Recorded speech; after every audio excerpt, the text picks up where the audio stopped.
Bismillahirrahmanirrahim. Assalamualaikum warahmatullahi wabarakatuh. Nama saya Dio Jawer Iqbar. Saya akan menjelaskan tentang sejarah penemuan hukum. Awal kelahiran konsep penemuan hukum oleh hakim ini selain karena kelemahan undang-undang, juga karena adanya asas ius iurianovit, yaitu hakim dianggap mengetahui hukum. Konsekuensi dari asas tersebut yaitu hakim tidak boleh menolak perkara yang diajukan kepadanya dengan alasan tidak ada aturannya. Asas hukum tersebut dijabarkan melalui pasal 27 nomor 1 Undang-Undang nomor 14 tahun 1970 mengenai ketentuan-ketentuan pokok kekuasaan kehakiman.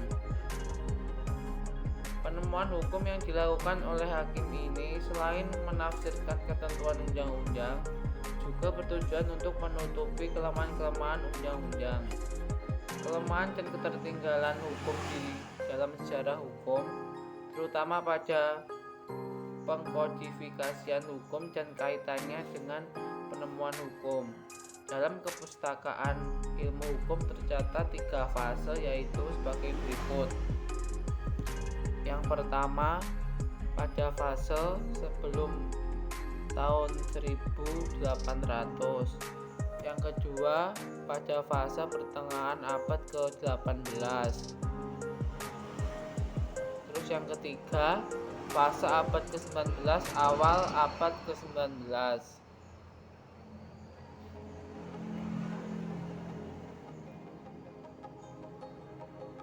Berdasarkan perkembangan yang terjadi di negara Jerman pada tahun 1990,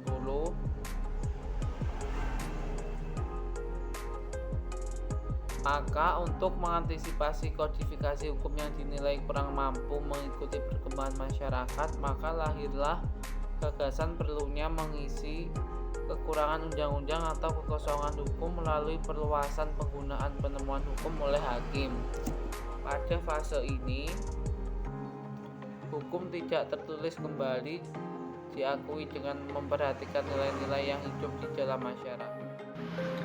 Assalamualaikum warahmatullahi wabarakatuh. Selanjutnya adalah saya Ahmad Faizin dengan nomor induk mahasiswa 101190002. Di sini saya akan menjelaskan tentang pengertian dari penemuan hukum.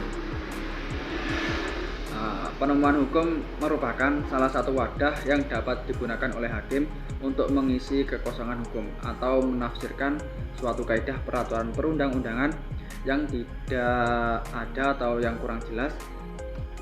Semakin dinamisnya kehidupan masyarakat yang menyebabkan kaidah hukum selalu tertinggal, sehingga hakim dituntut menghidupkannya seiring dengan perubahan dan rasa keadilan masyarakat.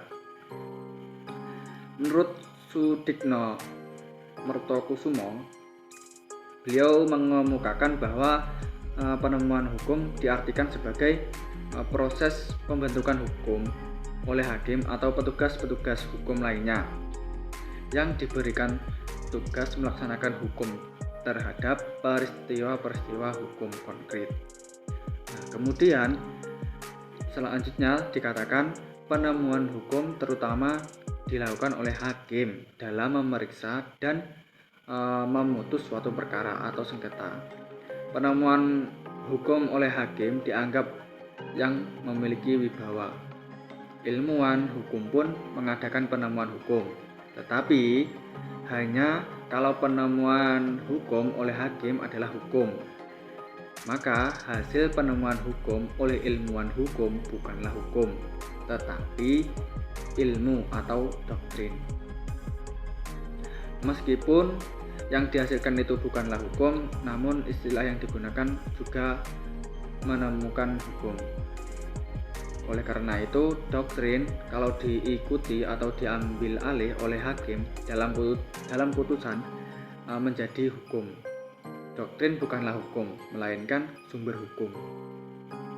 Dari pengertian penemuan hukum di atas tadi, dapat ditarik kesimpulan bahwa yang dimaksud penemuan hukum yaitu proses pembentukan hukum oleh hakim.